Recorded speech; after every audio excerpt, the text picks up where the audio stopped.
Oh, hey, Vicky's on. Hey, Vicky, how you doing? Hey, let me get off this phone. All right.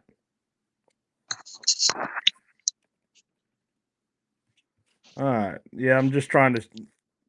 Do we have audio now, Alex? We should.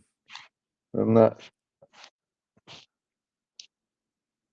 Hey, Billy, I saw your phone call. I was trying to get set up for this. Sorry about that.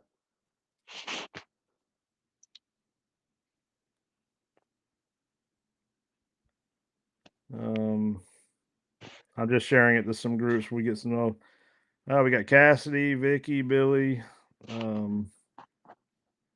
Yeah, I can't get my volume on. I can't hardly hear you. Oh, you're on your phone. Yeah.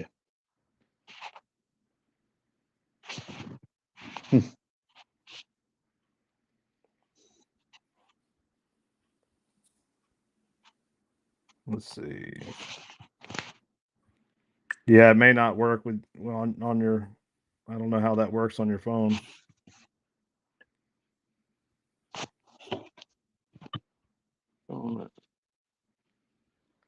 We can hear you though.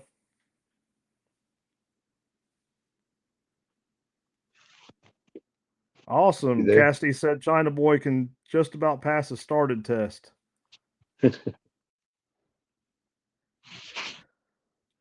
Yeah, we're just giving it a few minutes. Hey, Chris Moffat, just giving it a few minutes. I'm trying to share it to some of these groups.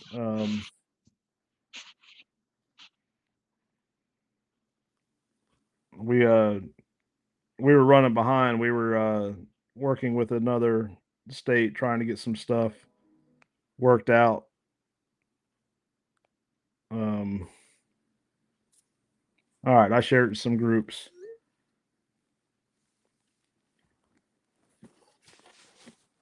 All right, Ralph, it's been a couple of weeks. What's been going on? Oh boy.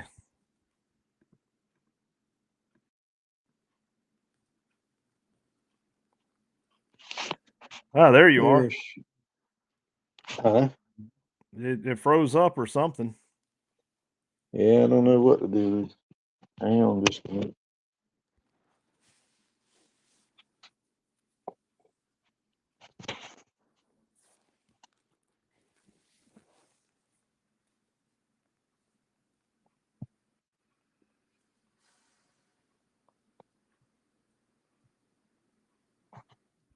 You can go ahead. I'm trying to get this thing up. It's not on my computer. Hey Mick, how you doing? What do you need me to do, Ralph, for you to get it on I your don't think computer? I got to get there. When it just popped in. I'm gonna get off here. I'm gonna. Hang Okay. on a minute.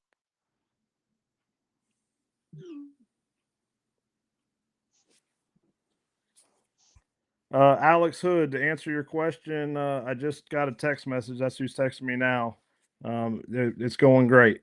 So I will reach out to you probably tomorrow and give you an update. And once Ralph gets back on, we'll get going. Sorry about this, guys. Ralph is a little challenged when it comes to technology.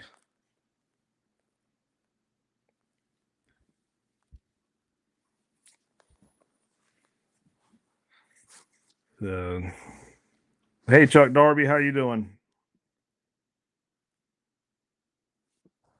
Let's see. Under 2 month countdown to deer season. Oh yeah, I'm ready. I am definitely ready. I don't know about anyone else.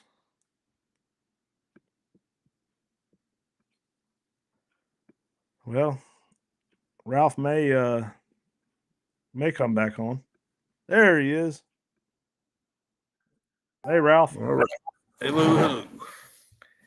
A lot better. All right. Let me hide this. So what's new in the tracking world, Ralph? We haven't been on in a couple of weeks. Whew. Trying to help people set up pages and all. Lord of mercy. And starting to get ready to go to Pennsylvania, get things set up. Vicky's a lot to do with that. She's been on the ball. Oh yeah. Yeah, so Vicky she's promoted it with several newspapers. She has the game officer coming. I know she's watching. Vicky, if you can, just comment with everything you've been helping out with. She has been a tremendous help. Yep. She found the venue for us. She handled all that. She's been working with Brandon on scheduling the limited testing that he is offering. That is not us. Just so you guys know, we do not. This is not a dog event. It's a handler event. But Brandon, some people reached out requesting testing when they come, and Brandon said he's willing to do that. So that is on Brandon and Vicky. Yep. Vicky is helping Brandon organize that. I believe he said he could do 3 more tests if I'm not mistaken. So Vicky's been busy with that. Brandon's been busy. Since then, we have 2 new judges join our team. I'm drawing a blank right now. Darren Miner, in Maryland, and Chris Snell in Pennsylvania. I haven't made a post yet about Chris, but Chris he apprenticed on not only the started and season lines, he also apprenticed on the finished lines. He's laid a lot of lines. He passed his dog that he trained on, his personal dog, on the started and season. So we're excited to have him in Pennsylvania. Yeah.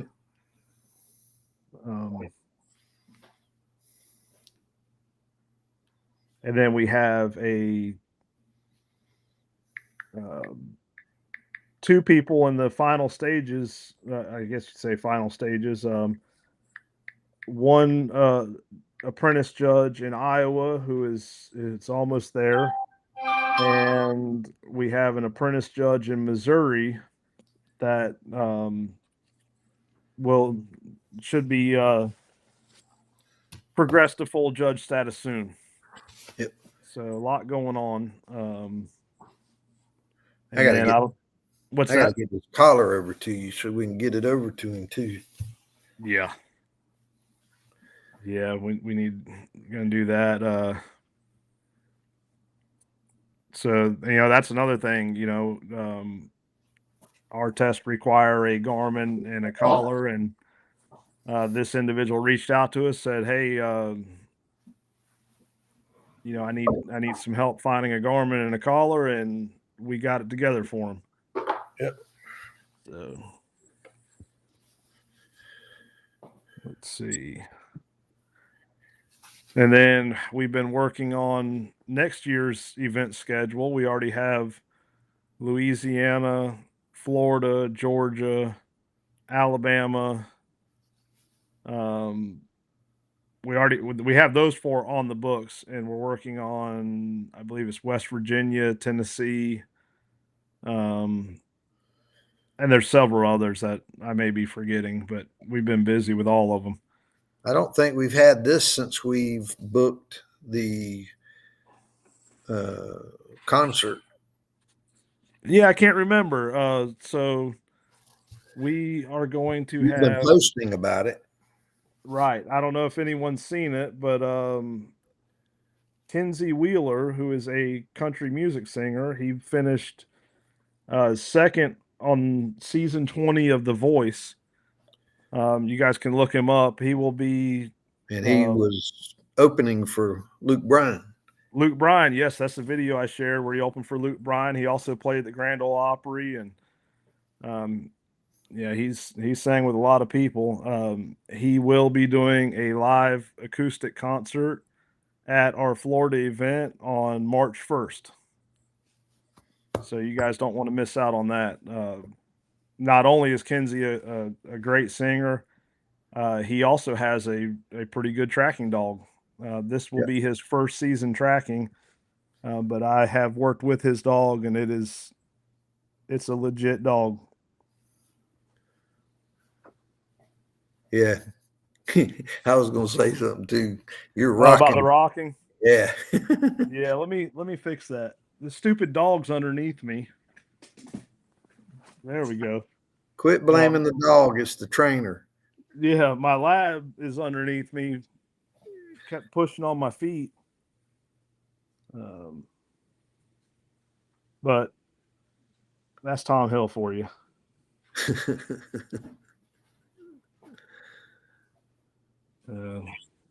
We were rushing. Normally, I would have had my camera set up and been on the tripod and all that, but we were handling some business in another state. But yeah, we're excited about that, and Louisiana event's going to be pretty big. Randy Duvall he's got a lot going on there. He's a lot of tests to be ran at that event. Yep. He wants it to be a big one, or says it's going to be a big one. Oh, it is. Yeah. That one is February. It's the third weekend in February. And the Georgia one, we had some dates up, but we may be looking at some other stuff on that. Gene Ferris, no one asked your opinion.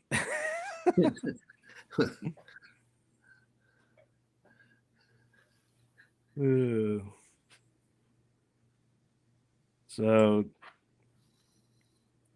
one thing I think we need to talk about, Ralph, is as with tracking season just a couple months away. Sorry, Alex got me sidetracked here. With tracking season a couple months away, it's time to make sure that you have everything, all your equipment's ready, and make sure you are on your social media list. I know for sure on our state groups, we are fixing to start updating our list. Yep. And we've been working with a couple of groups in another state to try to get them set up.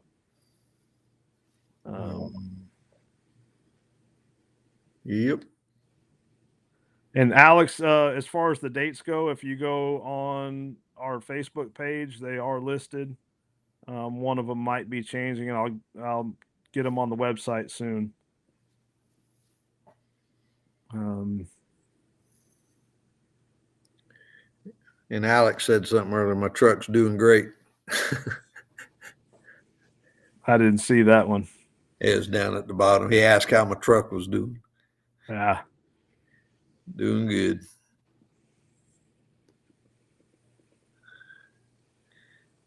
Yeah, some reason I'm not seeing that one. I don't know if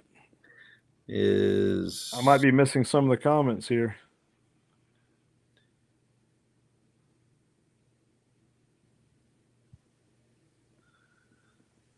About the 12th comment.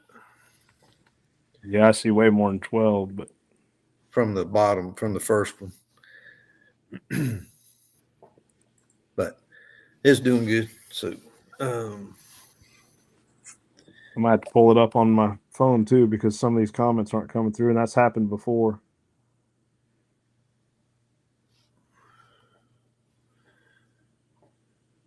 Turn my sound down.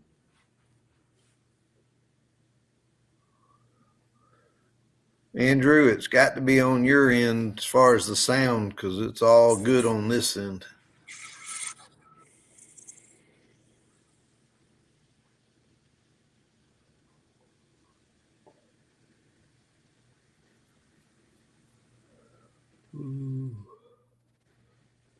Yeah, so we really didn't prepare much for this, Ralph, did we? No, not at all. We were lately. Yeah, it's been wide open between between working with the other states and work life and not too much home life these days, we just got behind. Yep. Still seems to be quite a bit of private testing being done. Oh yeah. Um, Yeah, I know Joe Tenney has some coming up this weekend in Yep. Ohio. Let's see. Yeah, he's got two scheduled for the 20th in Ohio. Then we got a couple scheduled. A couple scheduled in August. Let's try and pull it up, see where those were at.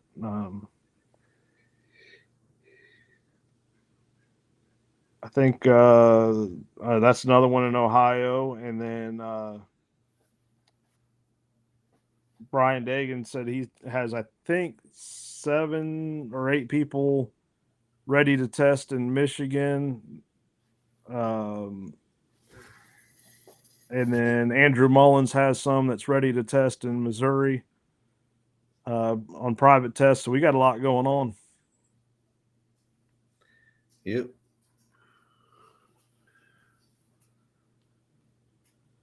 Is there a place where someone that is looking can find a list of tested dogs?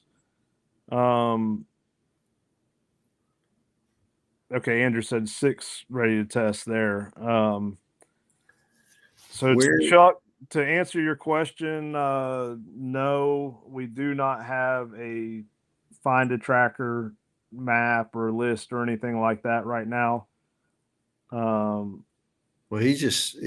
Well, ask him to explain. Is he just talking about the dogs that have been tested, or is he talking about what you're talking about? Yeah, I'm not sure. I just took that as, I guess we need clarification on that. Joe Tenney said 5 scheduled in the next month. Chris Moffitt said, too bad of all the trackers in Iowa, very few even want to.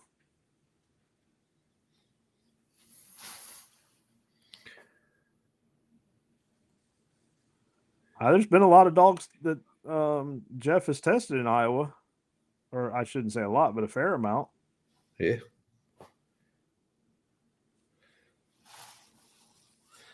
And don't take it wrong, as this grows and things happen, they'll get on board because it's fun in the off season. A few years ago, we were the same way. We just didn't care about it, man. Now we love it as much as we do the tracking season. Oh, yeah. Randy's dog's causing chaos again.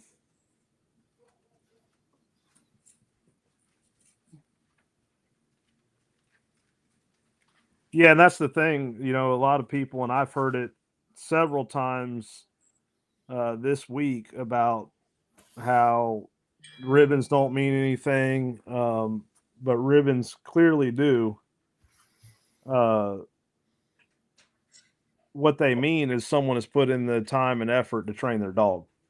Yep. And work with their dog in the off season. So it doesn't mean they have the best dog out there or they'll stack a bunch of deer on tailgates, but it does mean that they put in time with their dog.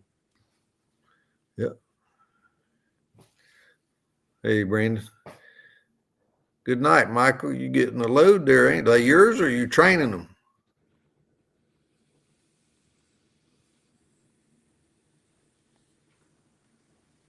Let's see.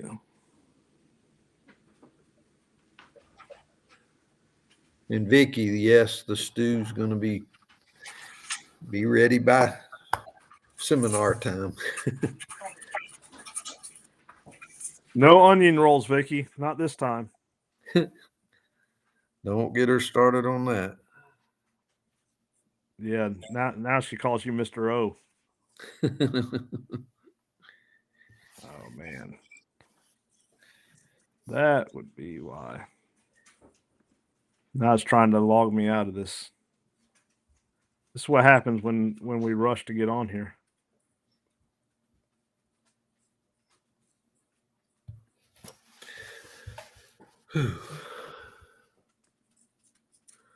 Cool.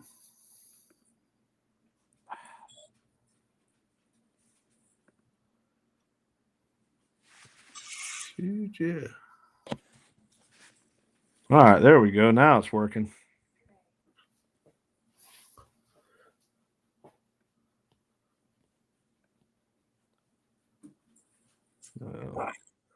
Well, I couldn't see all the comments before. Somehow there was a glitch in it and it logged me out.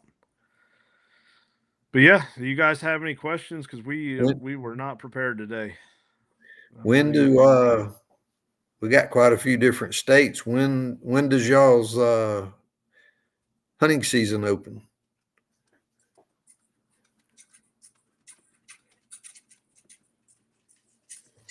I know our Georgia will open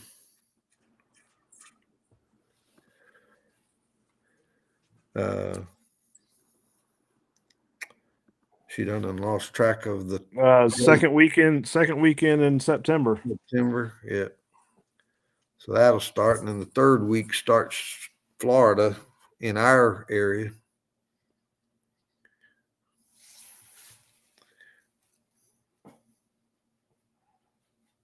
Oh, we can't hear you, Kenny. All right, There you now go. I can. There Yeah, you go. it logged me out for some reason, but Georgia should be opening the Second weekend. The 14th. Yeah. And good night. They start early out there in the Rockies. Where's it at? September 2nd. Yeah. Not as early as South Florida. Yeah. Private lands opened last weekend in July in South Florida. Yep. Man, that's hot. Whoo-wee. Yeah, I'm not going down there. No. Let's see. Maryland, September 6th. Yep, there's Darren Miner. We were talking about you earlier, Darren. Congratulations on completing your judge apprenticeship and becoming a judge with us. Yep.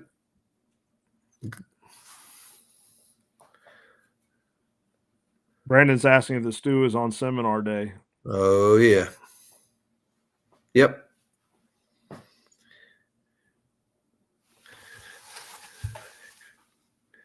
Yeah, hopefully we get some rain. We got rain today. I ran off the water, lightning storms, and then got home trying to do a bunch of work, and the weather was hindering the internet because we have satellite internet.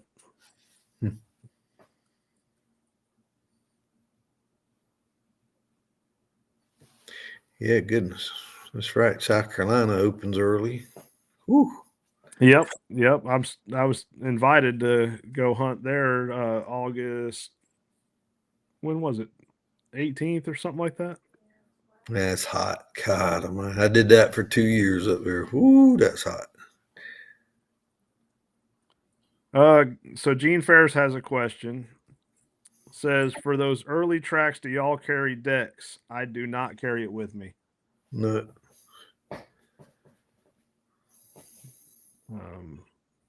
Do not. About the only thing I carry is a flashlight and a handheld and a collar. Everything else stays in the truck, but every now and then I might carry some water if there's not a swamp nearby. Yeah, I do. I carry pretty good backpack full of stuff, but water and Benadryl and stuff just to get me to the truck if something happens. That I can start. I'm assuming he's talking about for snake. Yeah, snake bite. Yeah, just I get it to where calm them down so I can at least mine are little and I can carry them to the truck. But yeah, I'll admit I'm the worst about it, but I don't track in those easy open woods like you, Ralph. mm-hmm. Yeah.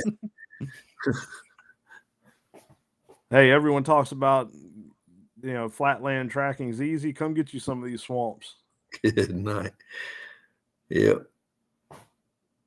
Vicky Jean is in Mississippi.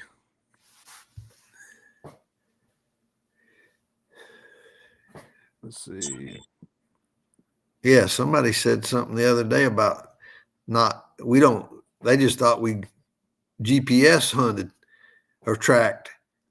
Like we just watched the dogs. They said, y'all, like we didn't get in the swamps. I was like, oh yeah, they go over the waders sometimes. Oh, that was Vicky talking about we just set Oh, the was truck it? and turned the dogs out. Oh, yeah, Vig, that's right. Come on down here about September and get you some of this.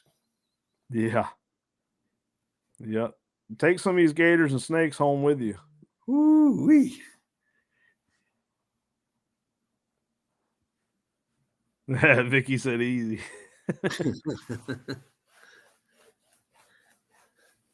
Raised in the Delta mud. I'll take the Delta mud over what we got here. Yeah, good night.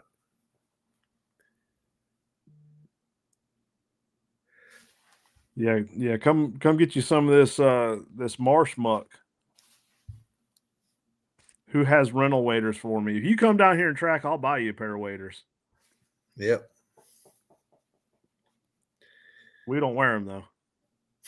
I do. I'd say I don't do mine for the water as much as I do just for snakes.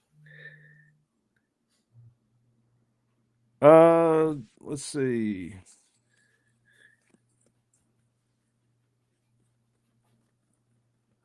So there was an event. That's right, up at Longspur. Yes, and Joe Tenney just texted me and reminded me about it. So I just asked him if he wanted to hop on. We'll see. Brandon C says, I don't think swamps is for me. Too many nope ropes. We were talking about that today, Ralph. Yeah. All right, Joe told me to send him a link, so here we go.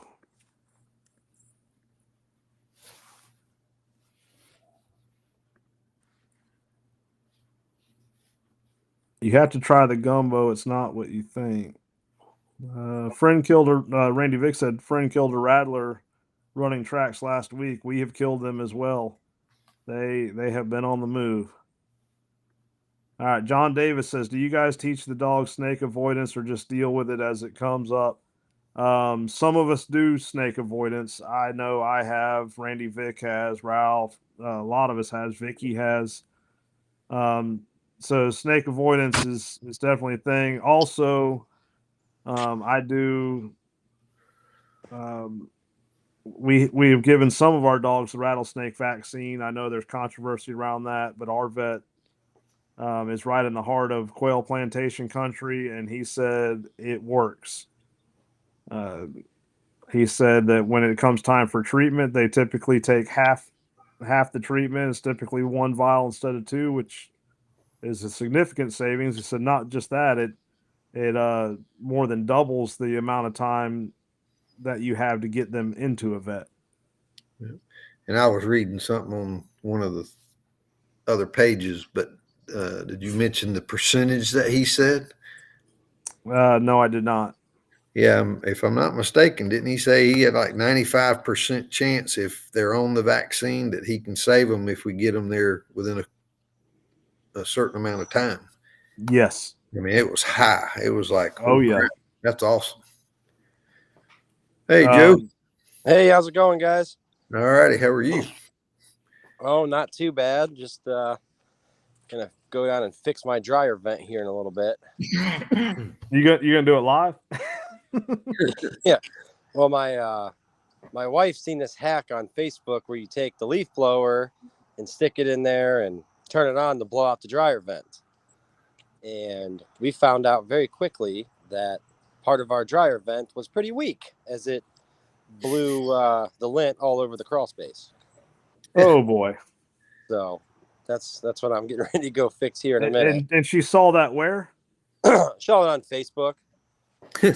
Now, if it had been TikTok, it would have probably worked. Definitely.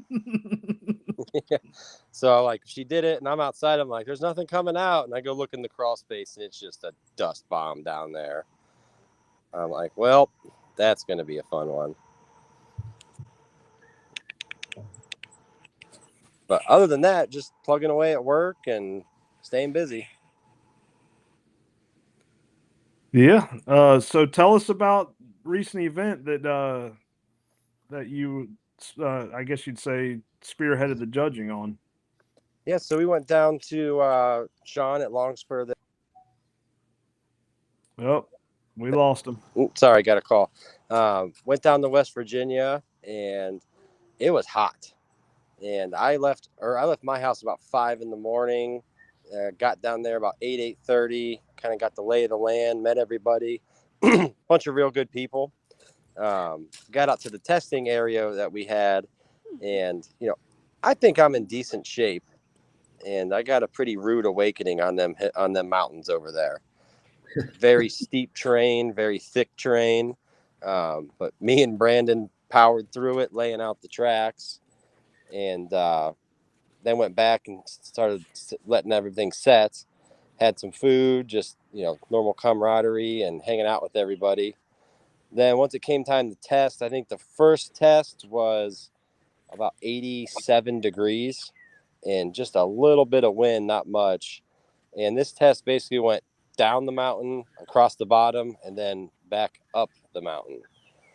And John was the first dog to test. So we set him up at the hit site and set him free. And I'll tell you, that dog is fast. I was pretty much running down the hill to keep up. And dog did great. They even took 2 breaks, just check the wound bed and give her some water about, 50 yards off that finish line. And I was so happy when he stopped to give that dog some water because I was struggling. We got to the That end was of John that one, Hockaday, and right? I was ready to puke my brains out. So I took a nice little break, but that dog ran that test in under 8 minutes. And it was almost picture perfect. She blew 190 by about 15 feet, I'd say, and self-corrected right back to it. Beautiful line. Then we took a break, got some water, tested the next dog, and that one was down a hill through like a cutout section and then across the bottom of the hill, then right back up as well. And that one was probably the steepest one we did.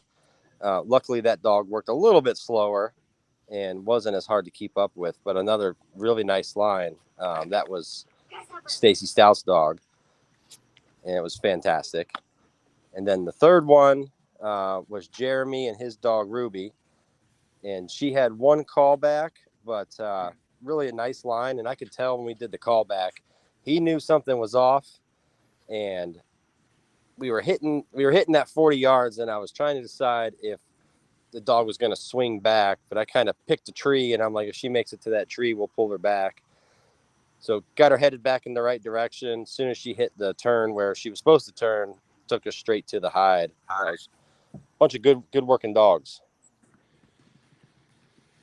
Cool. You guys frozen? No, we were just so when you said John, you were talking about John Hockaday, right?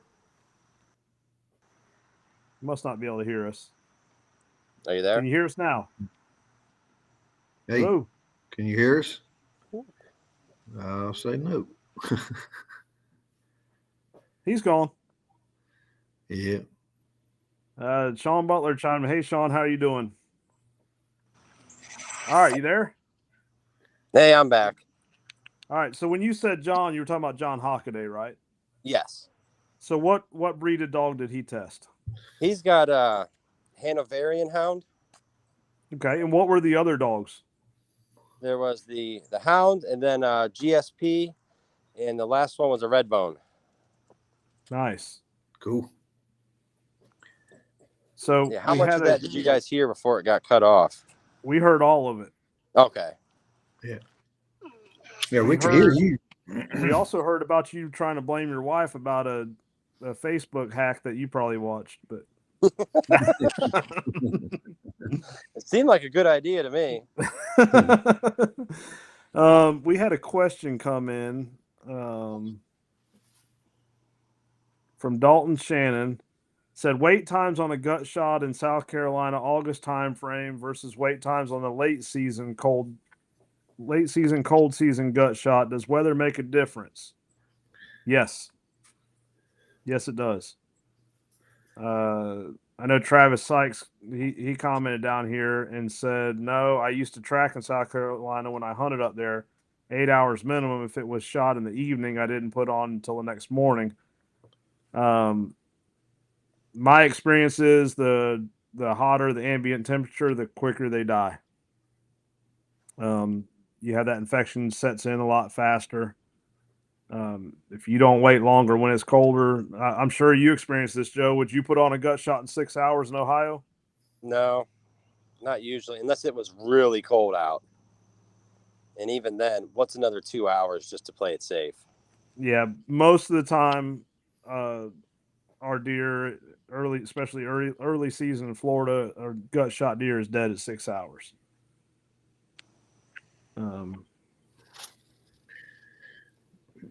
Yeah, I usually wait 6 to 8 just to play it safe. You know, to me, another 2 hours isn't going to hurt anything, and especially if we're not like pressed for time. Right. I'd rather err on the side of caution and just give it that extra little bit. Yeah. To me, other things go wrong. So comparing, say, the chances of it, the meat going bad versus jumping out there and trying to get on it, I've only had a couple go bad, and it wasn't really because of a decision to wait. It was the guy didn't know about us or something, and it ended up being longer than we probably would have waited. But I've had so few, and we're tracking in 100, 105 degree weather sometimes. It just don't matter. Very few go bad. No, but I have, as it gets colder, you know, if it's early bow season, you go at 6 hours, most of the time that deer's dead. But if we go and I'm talking Florida, Georgia, if we go at 6 hours when it's 25, 30 degrees out, that deer's going to be alive. I'll wait the next day way quicker than I would during bow season. I'll shove them to the next morning for sure. So Andrew Mullins asked a question, says, jumping out there, is there any thoughts on why we get some gunshot deer that live for days? It's all on shot placement. Yeah, most of the time, if they're hit and they live for days and then die, my experience is typically intestinal shot deer. Yeah. Or it was hit somewhere and infection got them. But most cases I've seen it's gut shot. I mean, intestine shot, not gut shot. We don't get a ton of. See, I call the end of tracking season here the start of gun season, because we usually go pretty hard all through bow season. It's like once gun season hits, it's almost like someone flicks off a switch and you go from 10, 15 calls a day to 1 or 2 if you're lucky. Then it starts getting slim pickings. I've always noticed with muzzle loaders, it seems like my dog has struggled with those. I'm not really sure why, but it seems like there's rarely any blood. Because you have a bloodhound. Yeah, that's right. But I think with the muzzle loaders, I've noticed, and it's just maybe me. One, you don't get those power belts; they don't expand from what I've seen. I've even dug them out of deer, and I could have stuck the bullet right back in the barrel and shot it again. I felt like. Yeah. But I've always wondered, like, do the bullets tend to cauterize a little more as they go through? So I've got some pictures. I'll share them. I'm not prepared right now. I have to dig for it. We bait up a deer and dispatched it 15 yards away with a muzzle loader. It was a 220 grain power belt with 150 grains of powder, and it did not pass through. I had the same thing with my power belts. Yeah, so I never recommend power belts. I personally recommend either Barnes or the Hornadies. I like both of them. They seem to leave the best blood trail. And but as far as Andrew's question, because he came back on and said gut shot, I have not found a gut shot that lives for days. I think it's being confused with an intestinal shot. Yep. Do you agree, Ralph? 100%. I tell people all the time, if it don't act like a gut shot, it probably is intestine. And that usually proves out to be correct. Yeah. So I had a liver shot last year. 32 hours after the shot, it was still alive. Yeah. You know, that was in the peak of the rut too. yeah, see, we do not get to experience the type of rut that you do. No, yeah. Nope. They call it a rut down here. It's just not, it's not all combined in a week or 2 weeks of, it's, y'all can tell when it starts and when it stops. Ours just, or at least my experience being up north hunting some, ours down here, we get to see it all for 2 months of seeing a deer chase here or there, but you're chasing 10 doe out there, and we just don't get to see that much. No. Yeah, it really. What I've noticed the past couple of years, it seems like the phone calls start really picking up that last week of October, and then to about the second to third week in November, kind of depending on the area. And it's like certain areas will turn on and then turn off, and then turn on and then turn off. Yeah, so we got a lot of questions coming in, but to stay on this same topic, Vicky asked, what's gut versus intestines? Well, intestines are intestines and guts are guts. No. she should expect an answer like that from me. So Vicky, Ralph does a pretty good job of this at his seminars, but the best way to tell is the odor, and there is a color and consistency difference. Yeah, and my dog's, not saying everybody's will, but you can tell pretty darn quick. To me, your dog struggles too. A dog's not going to struggle on a gut shot. The intestine, man, mine have the hardest time on intestines. And they just struggle. It's slower. It's harder to find. Me and Travis had one last year that we got to it. Dogs just wasn't picking up. We just kept going, and the dogs, you could tell they smelled something. They weren't picking it up. And I finally just said, Travis, this is not acting like, because they thought it was a gut shot. And the girl that was in the stand with the hunter, she followed us into the swamp, and we were tracking it in there. And I said, man, this thing just isn't acting like a gut shot. This is acting like an intestine. And she went, well, I got a video. I'm like, holy smokes. So we sat there in the swamp watching the video, and sure enough, it entered right in front of the leg towards the opposite back of the other leg. And Travis's dog picked it up more than mine was, so he just kept going. We finally pulled dogs to it and finally jumped it, but that thing ran like nothing was wrong with it, and I've never done it, but I mean, there's people that's 4 or 5 days later, day after day, they keep putting back on it, keep putting back, and it takes a long time for a deer to die, if they're gonna die. Oh yeah, I've recovered them 3 or 4 days later, putting on it every day. Ralph, Vicky's got another question for you. Oh, I didn't see it. Hang on. I got it up on the screen. She says, what is gut? Come on.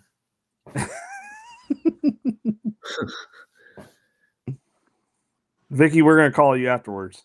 Holy shit. Yeah. It's the one with the corn all over the ground. Yeah. Yeah, there you go. Yeah. Well, what you do is you wipe it right under your nose and wipe it on the top of your lip. And then taste it. Yeah, and taste it. And you can tell the difference. A good tracker will do that. Yeah, I do it. I know Yeah. you guys do too. Oh yeah, there's no doubt. Once I Oh, do now that, she's I good. just put Hey, the dog back in the truck. hey, Joe. No offense here, but now she's turning Yankee on us. She's trying to play on our words of using gut, and she's saying stomach. It's pop, not soda. All right, so I'm gonna go back And, up here to some questions. well, let's hang on oh, a go sec. ahead. Let me answer Go one ahead. more. It's like in bow season, I have every year I have people. I got a gut shot. How do you know? Well, I saw it on the arrow. I ask the question, did you smell it? Because most people don't look at the difference and don't smell it. And typically intestines, especially if you've waited a little while after the shot, it doesn't have a stench like gut does. And so before I ever even leave the house, I ask them to wet the arrow and re-smell it because it'll reactivate that smell. And half the time we'll determine on the phone it's not gut, it's intestine. And we might have a little different game plan for that versus if it's gut, but that extra little step there to get them to smell the arrow before you ever get there. And if they don't know or can't give me an answer, I'm going to try to smell it. I'm going to do that before we ever even let the dogs out. I want to smell it, not look at it. Because even me, sometimes I can't tell the difference just visually, especially if it's at night with a flashlight. That's tough sometimes. And in Vicky's case, you gotta not only smell it but taste it. Oh yeah, that's the crucial part. You got to taste it. All right. So Dalton Shannon asked a question. He said, "Mock tracks. How do you make the most realistic mock track to resemble the real thing? No person scent, great hit sites, wound beds. First thing, you cannot eliminate the human scent. It's impossible. You could use all the rubber boots you want, gloves, long sleeve shirts. You're not eliminating it. There's going to be human scent. Plus, why are you wanting to eliminate that off of a mock track?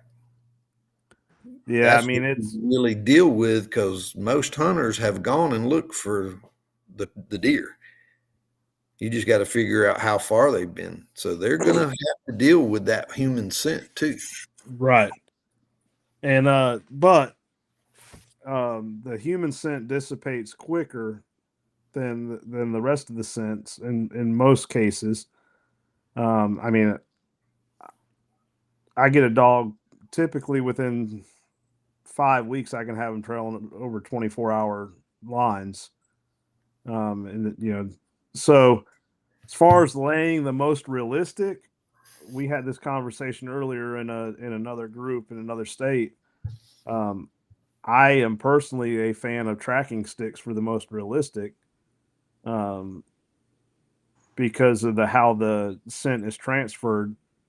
That the interdigital pheromone is secreted through the hair follicles, and a stick is going to keep that leg up vertical. It's going to brush the vegetation in a natural manner as it like the deer is walking, and you get less bone contact from like where you cut the legs and putting them in shoes. However, when you're running a lot of mock tracks, and shoes are definitely the way to go. Um, it's just quicker. Uh, you can do certain things to keep it very consistent, but the total scent profile is way more than just a hit site. I personally, I don't use blood. We use blood in tests because that's what people expect. I don't care if there's blood on my test line. I'm not looking for blood. I use hooves only from deer that's been shot and ran. I'm not really worried about a great hit site in my training. I'm not worried about wound beds in my training. The only thing I do with a wound bed in a testing platform is it gives me a reference point to go back to if for some reason we start struggling and I need to restart the dog. But Main thing is just get out there and lay line. Wayne Reese says, what brand snake boots does Florida Georgia guys like? It's time for a new pair. I don't like any of them, but I typically wear the lacrosse rubber snake boots. Ralph, I know you wear the Dan's chaps. With the lacrosse boots. Right. So if you want just a boot, I would say lacrosse. Yeah. They're the best for walking too. Yeah. Yep. Anything not rubber, any snake boot that is not rubber is going to leak. Hey guys, I got about 5 more minutes and I got to hop in this crawl space. Right. I had 2 more things I wanted to say about West Virginia. One is when we were laying those lines, Brandon was there training with me for his judge apprenticeship, and he wore the boots on the first 2 lines, and I did the boots on the 3rd line, and that 3rd line ended up being the easiest one of the day. It was kind of funny. We thought that was going to be the hardest one. Oh, So, he believed that? yeah. Hey, let me ask you this, Joe. What did you think of Brandon? Great guy. I mean, real attentive to detail. I mean, you can tell he's loving this and really into it. Could you tell he's put in the work? Oh yeah, we went to do his, like we had a couple little critiques, but nothing really, and that was just kind of the review before you get started. A couple things that to improve on, but all in all, he did a great job. When it came to the actual judging part, I think he was kind of having the same problem I did at first, which was just shut up and follow. Don't, give clues or advice or anything like that until the end. Right. Yeah, I wanted to ask that because we believe in transparency, and we do have some naysayers out there, and you had no idea that I was going to ask you that, so I wanted a raw, honest answer, and I appreciate that. Yeah, the best part was when we got up to the one that Brandon was judging, and he goes to tell what happened at the hit site. He's like, well, I was sitting about 400 yards over there and shot this deer with a 22 Magnum over here. And it was just funny because we just, who uses a 22? So we kind of got a real good laugh about that. Yeah. Yeah. And So then after we did all their testing, we sat down. One of the guys brought some blue crab that he had just caught the day before. And he was cooking that all day, so we got to eat real good down there and some fresh walleye. Ooh. Then after that, we went and took Meadows' test. We ran her on Sean's level 1 testing. And when we started, it was me and John, because John was running his as well. Daddy, I saw a mini spider at John's. Kill it. Hey, I'll get to you in a second. Kill the spider. Get it, girl.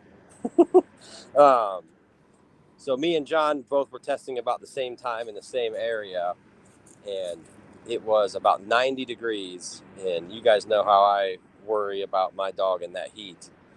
But we get up there, we drew straws to see who goes first, and John ended up going first. And as he's testing, there's this thunderstorm rolling in, and it sounded like it's going to be really bad.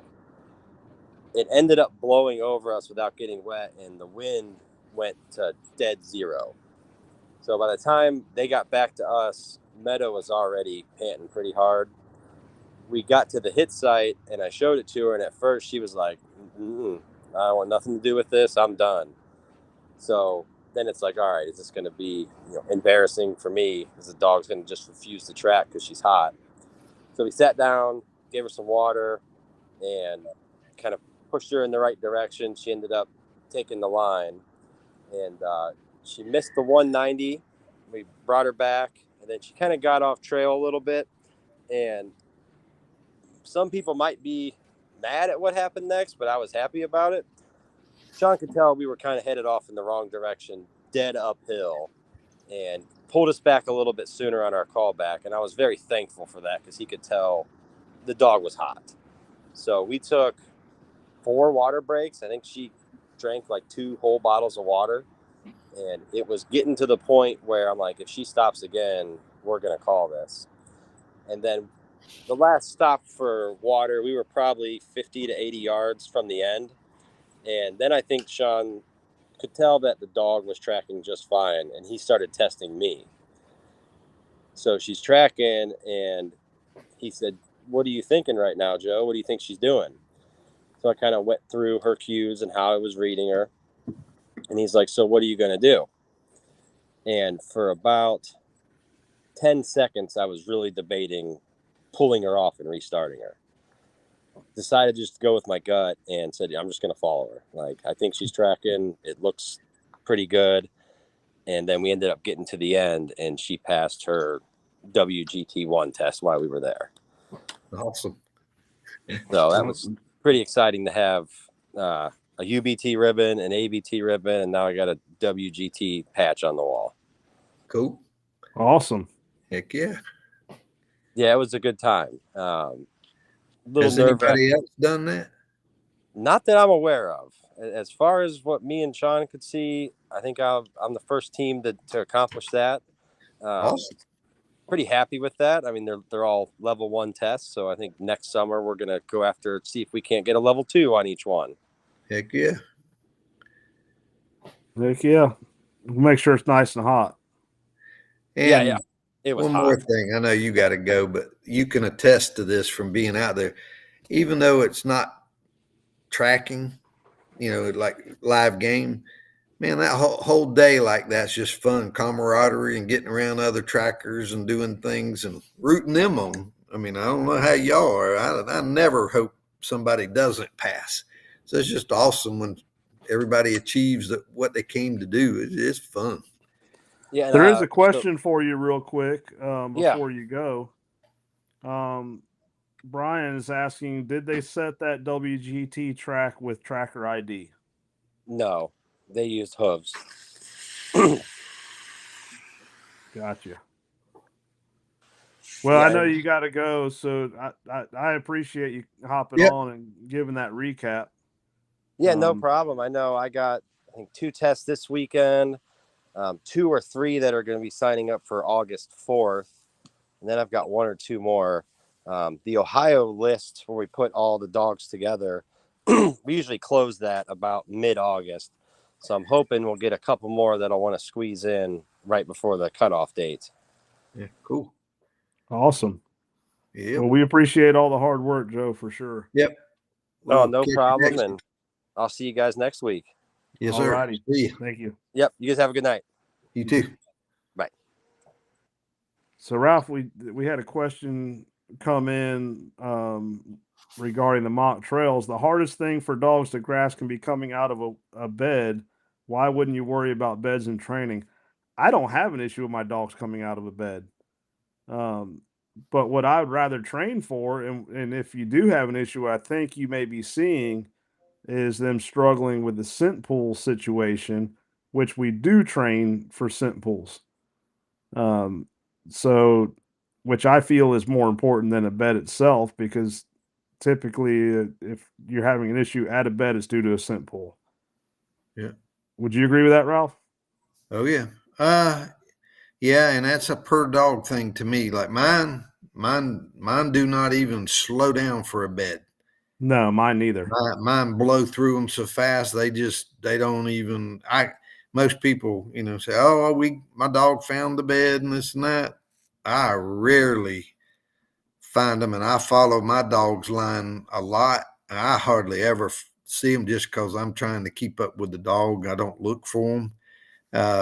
If I see them, I go and do it. Probably where I find more beds than anything is on the back track. Like if we jump something, I start going backwards to see where they jumped it, because I'll mark that. And I found some doing that to where, you can check your blood, make sure just the color of things and what's going on and whether it's worth pursuing, other means to try to do something. And a lot of times I see the evidence and we go back to the truck because it's not something that's fatal to me. But I think other dogs are slower and they pay attention to things and I'm not going to say hung up. They just spend more time at the bed, but mine aren't that way. So I don't have a lot of experience with these dogs right now with it because they don't stop. Yeah, and I'm gonna be honest. I've trained over 1,000 dogs to date, and I've never really have any. I mean, don't get me wrong. We do some wound beds, but I'd never really have a dog that just stops at it. Mhm. I have had some that'll roll around in blood a little bit if we put some blood in the wound bed, but that they don't get hung up. They blow right through it. But where we do see it is the scent pools. And like I said, we do train for that without a doubt. Yeah. So hopefully that answers that question. We'll go back up here because Dalton had another question. Does a rutting buck put down the same pheromones as a non-rutting buck when shot / mortally wounded? Yes. There are some extra scent in there, but not as far as pheromones. The pheromone is the declining health pheromone is the declining health pheromone. You know, you're going to have different scent as far as your tarsals and, you know, other rutting scents. But as far as the pheromone goes, it doesn't change. I think to me more than anything, and I know that's not part of the question, even though they're hurt, they're not going to go lay down if they're in the rut. They're going to push. And I see that not a ton because we don't get to see that often to me, but I have seen it, and it gets pretty frantic when they do that. It's hard to make sense of what's going on until you figure it out. And then it's like, okay, holy crap. I got to go to another game plan because just following on the track, there's so many, they cross their own paths so much. It's tough. Yeah. So Benjamin replied again, says scent pools are different than the interdigital being gone when a deer gets up and isn't putting off distress. That's not how it works. The interdigital doesn't just go away. No. You know, if it gets up and it's not giving off a declining health pheromone, you're not going to recover that deer anyways. So not from it dying. Right. Yeah, so I'm not sure where that information came from, but that's definitely not scientific. You know, the scent's there. Like it's I said, anywhere it ain't there. Right. And if it ain't, you got a different ball game you're dealing with. Now, what Randy said here, usually the hunters lose the trail at a wound bed, and that makes it tougher for the dog, and that's because they've grid searched that area. I'm assuming that's what he's referring to because I know Randy that, you know, we have all experienced that where they trail it to a wound bed where they jumped it up. Now everyone, their brother goes out there and grid searches.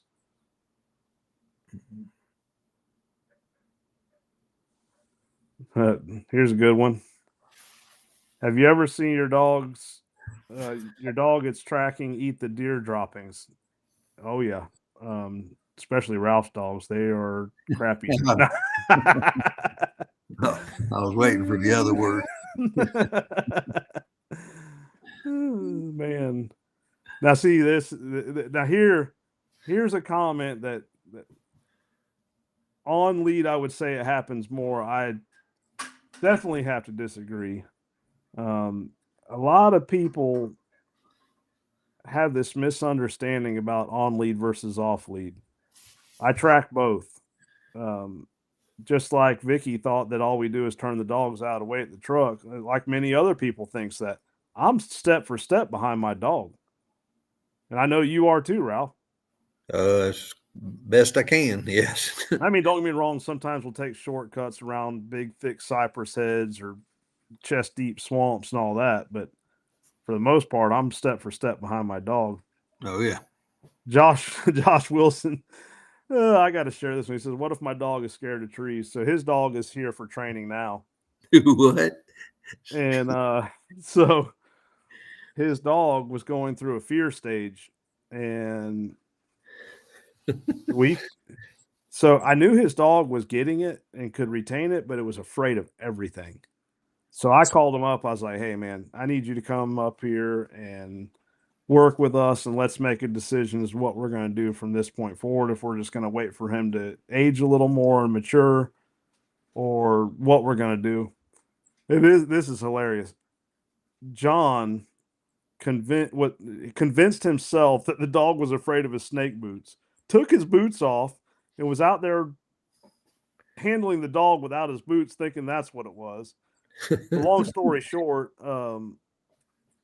we found some tactics that worked for his dog, and a few weeks goes by, and his dog is trailing 24 hours old in 90-degree temps at a half mile long.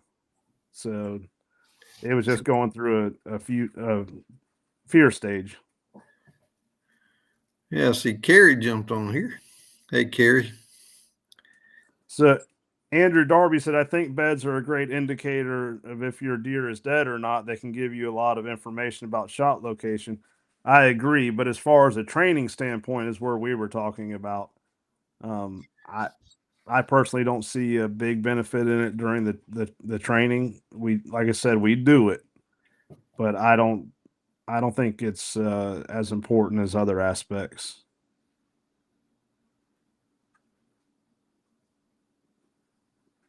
Um,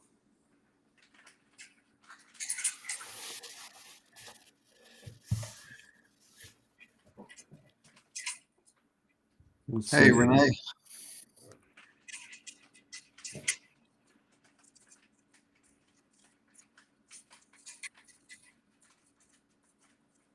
Kerree Patterson says, "When you're on lead, there's a higher chance for accidental correction. I think this is why some things happen more on lead for some."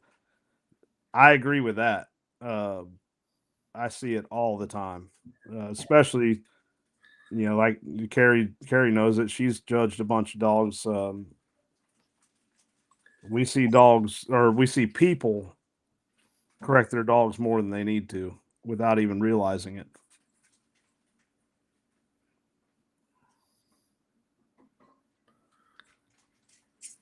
That's why we unclip. Yeah. But as we've been dealing with a lot more people and more on lead states recently, Ralph, especially in the Northeast. Yep. And a lot of them just have that misconception of how off lead trackers work. Oof. You take out a lot of human error. Oh, yeah.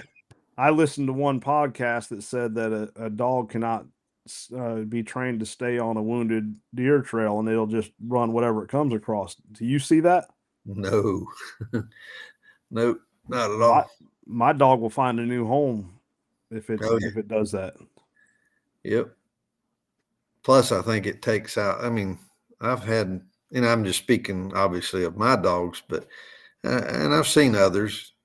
Sometimes it takes them a while to check things out, figure things out. My hat's off to them.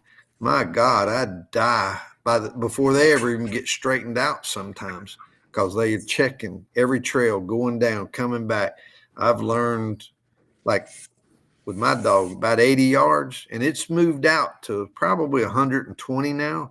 But there was a time to where 80 yards, if she went past 80 yards, go to her, because she was on the trail. Other than that, she like set her own little perimeter. I didn't want to be on that track. I didn't want to be on lead for that, because Right. it took a little while, to figure something out. Do just whatever reason. I'm like, my God, and I see these people on lead. My hat's off to them, because my God, that's a lot of walking when the dog can figure it out, and you just let them. You're close to them, but you're letting them run out and inspect things, and Not to say that we don't know where well, sometimes you don't know because the hunters don't even know what happened, or they're wrong about what happened. So you got to sit there and let them check a hit site out. And I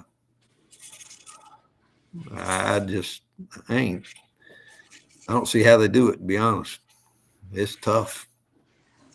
So Kerree shared something here, said, I haven't been on, maybe it's been said, may need to let everyone know if they track off lead, they need the deer dog permit. So I did contact FWC about this. This is for Florida, by the way. So that is for wildlife management areas. They have a new program with the deer dog permit. State land or private land has had a deer dog permit program, but it's property specific. But there is a new program that is for state lands. Now there is a clause in there for tracking on lead tracking dogs. So make sure you read up on those laws, like Kerree said. And we appreciate you bringing that up, Kerree. Yep. And then Kerree said, I feel sometimes the beginning takes a long time, a lot of times because the hunter and their friends already looked all over. Absolutely. And they'll tell you that every time. Oh, yeah. Yeah. Yeah, I pulled up and have 15 people walking out of the woods, but they hadn't looked for it. Oh, yeah. Travis will tell you about that. Yeah, so that's, and I guess that's where I'm going at with like the where he was talking about the wound beds and all that. To me, there's so much more stuff to focus on in training that will create more issues, like grid searches, road crossings, scent gaps, back trails, scent pools. That you're going to gain a lot more benefit from that than just a wound bed.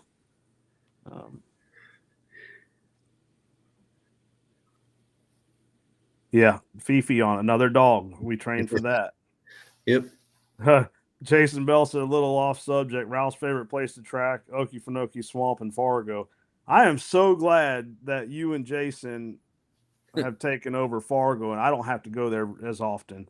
Because for many years there was no tracker over there, and it was me or Randy Vick going there. And then Randy gave it up on me, and would call me, "Hey, you want to go to Fargo?" Whew, that's some rough country.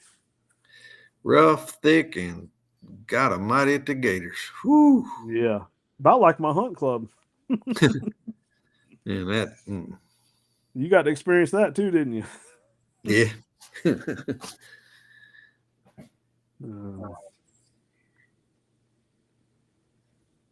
Well, looks like the questions are winding down. If y'all have any last minute questions, feel free to ask them real quick. If not, I got a few couple of conference calls to hop on. Yep. Well, Ralph does. Yeah.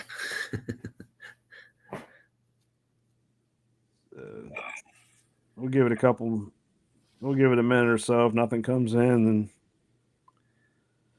then and Ralph, we did miss the last 2 weeks. We're gonna try to do this next week. Yeah, it was fine.